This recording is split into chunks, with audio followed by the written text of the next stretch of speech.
June was asleep in the bed, and Luke had fallen into a restless nap on the couch, but Vivi couldn't close her eyes.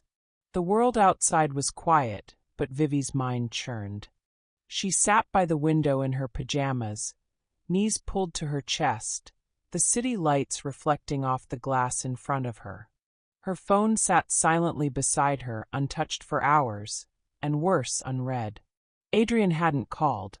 He had become someone she wanted to call when there was big news in her world. She wanted to tell him about her mother, but he didn't even send a single message. Not even a "stay safe." He just let me walk out, she thought. After everything, why is he shutting me out? Her eyes dropped to her phone. She had debated texting him all day, then deleted every draft. Maybe Dorian was right. Maybe Adrian couldn't be trusted. But then again, maybe he was just protecting her the only way he knew how. Adrian stood with his back against the cold stone wall, lit by the dying embers of a cigarette he didn't really smoke. His suit was still unbuttoned from earlier, rumpled, unkempt, but his mind was razor-sharp, eyes locked in battle with the skyline. He had been gathering information, moving like a shadow across Milan, tracking every connection Vescari had poisoned. From lawyers to media handlers to the bank accounts tied to the Fashion Foundation, he was connecting dots no one wanted seen. But no matter how much he uncovered, he couldn't get Vivi's face out of his head. Her voice, her hurt. He leaned forward and whispered to himself, like a man at war with his own conscience. "I'm sorry I left you in the dark. But I can't come back yet. Not until he's down." He pulled out his phone, opened her contact, and stared. He couldn't hit send. Not yet.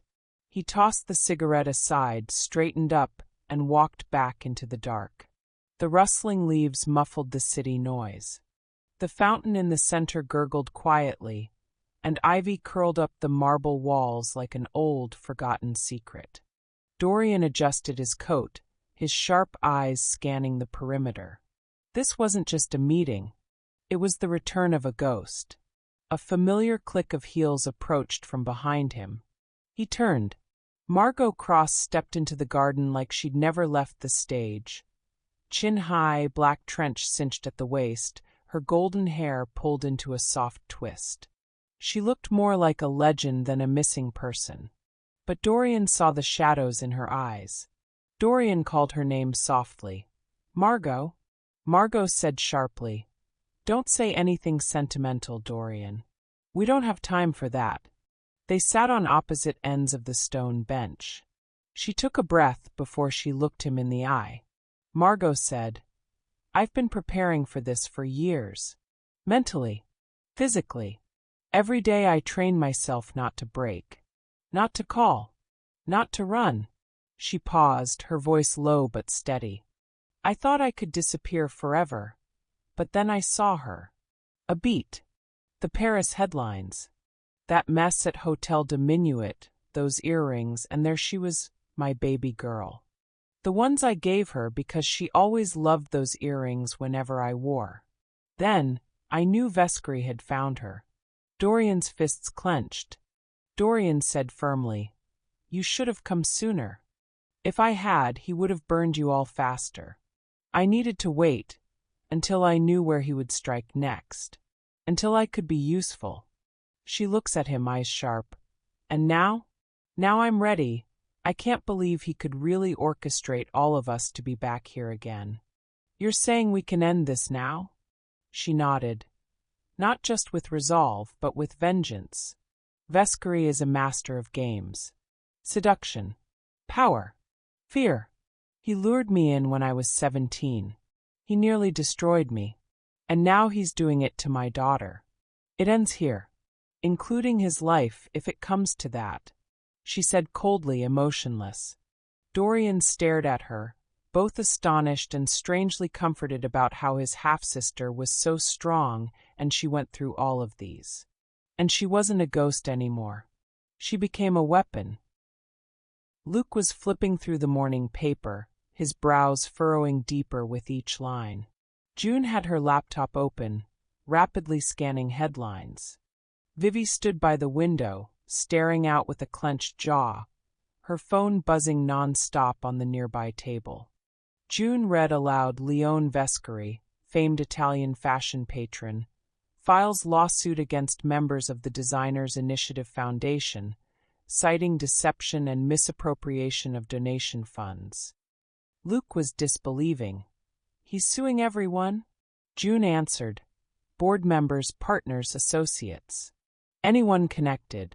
Vivi clarified, so that includes Matteo. Adrian. Me. This is insane. He's turning public opinion against you. Again, said Luke. Vivi said in upset tone, he's not trying to win. He's just trying to trap us here. Keep the story going. Keep me in Milan. June agreed. Vivi.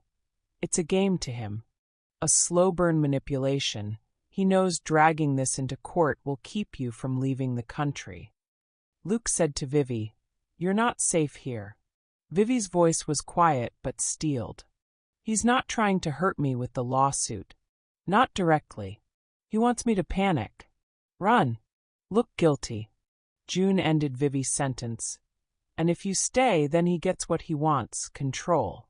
More time to move his pieces. Whatever this endgame is, he wants you caught in it. Just then, Vivi's phone buzzed again. Another headline. Another notification.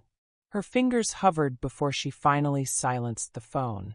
Vivi said impatiently and yet nervous, This isn't about fashion. It never was. This is about him. About whatever sick revenge he's trying to complete. And I'm just the newest player. The room was dim, the city barely awake outside the balcony window. Adrian, dressed but disheveled, scrolled through his phone with a numb thumb. His eyes stop. Freeze. Headline. Vescari files lawsuit against Fashion Foundation, allegations of fraud and donor deception. His heart sank. He sat up straight, staring at the article. Vivi's name. Matteo's. Even his own, Adrian Sebastian Dallaire, listed under named affiliates under investigation. His jaw tightened. His mind raced. He grumbled no. He threw his phone aside, running a hand down his face. The walls of the room suddenly feel closer. He stood abruptly and stormed toward the mirror. For a second, he didn't recognize the man staring back. The bruises of guilt, the shadows of confusion, and now, a rising fire of rage. He was pulling her into this. He was using her. He paced the room. The pieces connect too easily now. Vescari knew Vivi was Adrian's weak spot. The one soft thread in an otherwise hardened vendetta. A knock at the door. It was his neighbor, a shy concierge from downstairs, holding up a printed page. Sorry, sir, this was left downstairs. For you. Adrian took the envelope. Inside, a single photo, a screen grab from a news broadcast. Vivi's face blurred in a grainy freeze frame from the gala meltdown. Underneath, in bold pen, This is what happens to those who get in your way. LV. Adrian stared at the paper, hands trembling slightly, then curling into fists. He looked toward the door like he's ready to march right back to hell. But he paused. No longer impulsive. No longer naive. Adrian just murmured, You're not getting her. Not like you got the rest.